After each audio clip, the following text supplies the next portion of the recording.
बरं. तर आता तरुणांना काय सांगाल ज्यांनी कोरोनानंतर नोकऱ्या गेल्या आणि दुग्ध व्यवसायाकडे वळाले, दुधाला चांगला दर आहे म्हणून. त्यावेळेस 35-38 रुपये दर होता बरोबर. आणि त्यावेळेस गायींच्या किमती पण भरमसाठ होत्या. 2 लाख 2.5 लाख किमतीनं गाय घेतल्या तरुणांनी.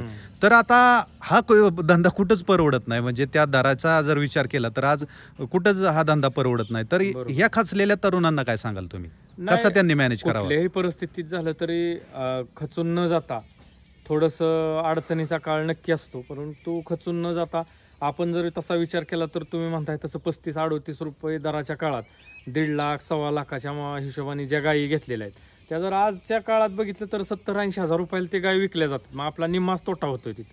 मग हा तोटा होण्यापेक्षा तोच धंदा टिकवून धरून त्याच गायींना विकतचा चारा वगैरे थोडंफार आपलं आता नुकसान होईल, पण नक्कीच भविष्यात त्या होणाऱ्या नुकसानाचा आपल्याला फायदा होताना दिसेल. त्यामुळे खचून न जाता, आणि आज परिस्थिती कशी झाली, कुठलाही व्यवसाय करताना आज फक्त प्रॉफिट बघितलं जातं की बाबा आज मला आजच्या दिवसात किती प्रॉफिट मिळालं, महिन्यात किती प्रॉफिट मिळालं.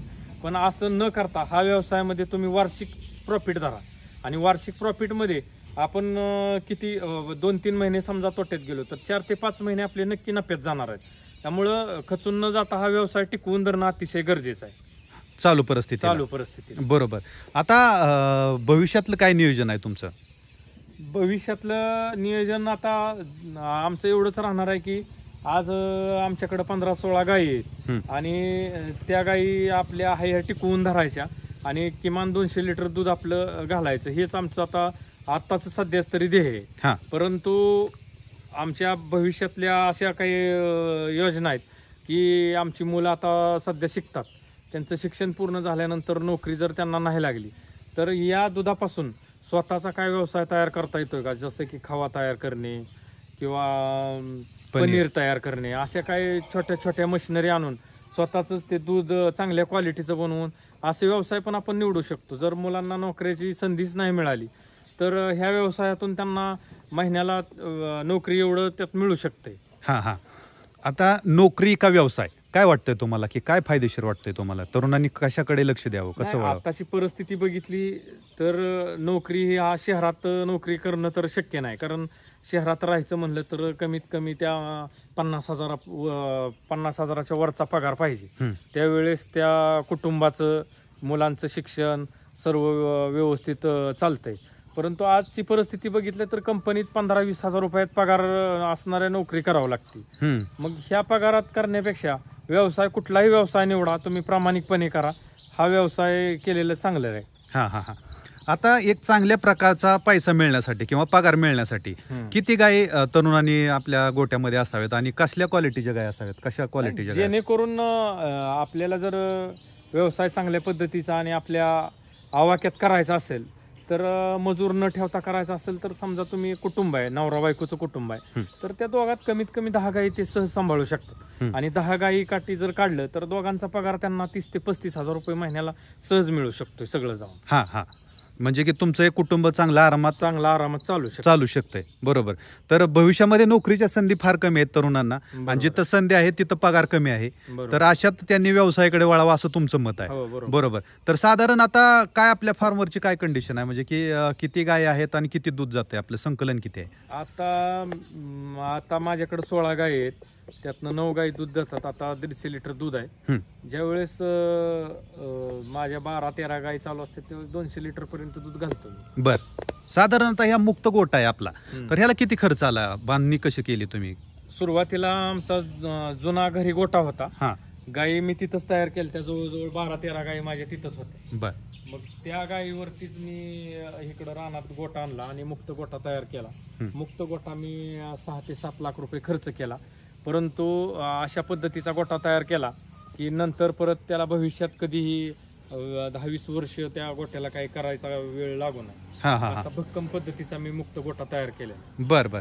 आता या चालू दरामध्ये एवढा खर्च करणं तरुणांना परवडेल का, काय वाटतंय? नाही, तरुणांनी हळूहळू ह्या व्यवसायात जर शिरायचं असेल तर त्याला भरपूर पर्याय आहेत. मुक्त गोठा अगदी लाकडी बांबूचा सुद्धा तुम्ही करू शकताय कमी खर्चातला. त्यामुळं असं काय नाही की बाबा सुरुवातीलाच एवढा खर्च केला पाहिजे. लाकडी बांबू कुठलेही उपलब्ध करून सुरुवातीला तुम्ही त्या लाकडी बांबूपासून सुद्धा मुक्त गोठा करून वर्ष 2 वर्ष त्या धांद्यात थोडंसं तुमचा जम बसेपर्यंत तुम्ही, जेणेकरून कमी खर्चातलं नियोजन असावं. म्हणजे की फक्त स्ट्रक्चरवरती जास्त खर्च न करता आपल्या ज्या गाय आहेत न खर्च करता गायीवरती खर्च करून उत्पादन वाढवावं. आणि उत्पादन वाढल्यानंतर जसा जसा आपल्या या व्यवसायामध्ये आपल्याला 4 पैसे मिळतील तसं त्या फायदा होईल. त्या फायद्यातून हळूहळू ह्याच्यात वाढ करावी. बरोबर. आता काही लोक म्हणतात की फक्त शेण उरते, तर हे योग्य आहे का लोकांचं म्हणणं? नाही, योग्यच आहे. कारण सध्या तरी ह्या दरामध्ये राहतच नाही काय. कारण चारा, पशुखाद्य, आज पशुखाद्याची परिस्थिती बघितली तर मी समृद्धी पशुखाद्य चारतोय तर 50 किलोची बॅग 1700 रुपयाला बॅग आहे. आणि ह्या पद्धतीनं भुसा त्याला जोडीला द्यावा लागतोय. ह्या पद्धतीचं जर असेल तर मग सध्या तर तेवढंच राहते, शेणच राहते. पण आता हा दूध व्यवसाय करताय तुम्ही, तर साधारण किती तुमचं कलेक्शन आहे आणि साधारण किती पैसे मिळतात तुम्हाला, किती फायदा होतोय, किती खर्च होतो यात? आताची जर परिस्थिती काढली तर माझं साधारणतः महिन्याला 4 ते 4.5 हजार लिटर दूध जाते. तर माझं साधारणतः 1,10,000 1,20,000 पर्यंत पेमेंट निघतं महिन्याला. 80-85 हजार रुपये पेंडीचाच खर्च होतो. त्याच्यामुळं आता काय झालंय, माझे भाकड गाई पण आहेत, त्यात कालवडी पण आहेत. त्याच्यामुळं त्या भाकड गाईमुळं थोडासा खर्च जास्त होतोय.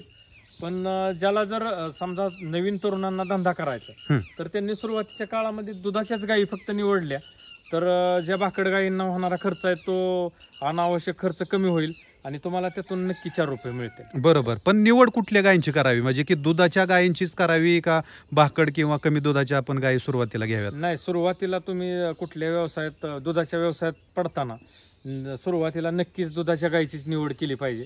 कारण भाकड गायीची निवड करून तिला खर्च करत बसण्यापेक्षा दुधाची गाय जर तुम्ही निवडली तर तिचं दूध चालू होते. तुम्हाला सुरुवातीपासून कुठलाही खर्च स्वतः करायची गरज नाही. म्हणजे की दूध सुरू होतंय तुम्हाला. काही लोक कालवडी सांभाळतच नाहीत, परवडत नाहीत म्हणतात, तुमचं काय मत आहे? नाही, तसं काही नाही. कालवडी जर व्यवस्थापन व्यवस्थित केलं तर नक्की कालवडीची गुणवत्ता सुद्धा त्या पद्धतीची पाहिजे. कमीत कमी ती कालवडी 1 लाख रुपयाच्या पुढे विकली पाहिजे. अशा कालवडीची निवड करून तिला मी सांगितलं तसं जर पेंड ज्या त्या स्टेपला ज्या त्या पेंडी दिल्या तर परवडते.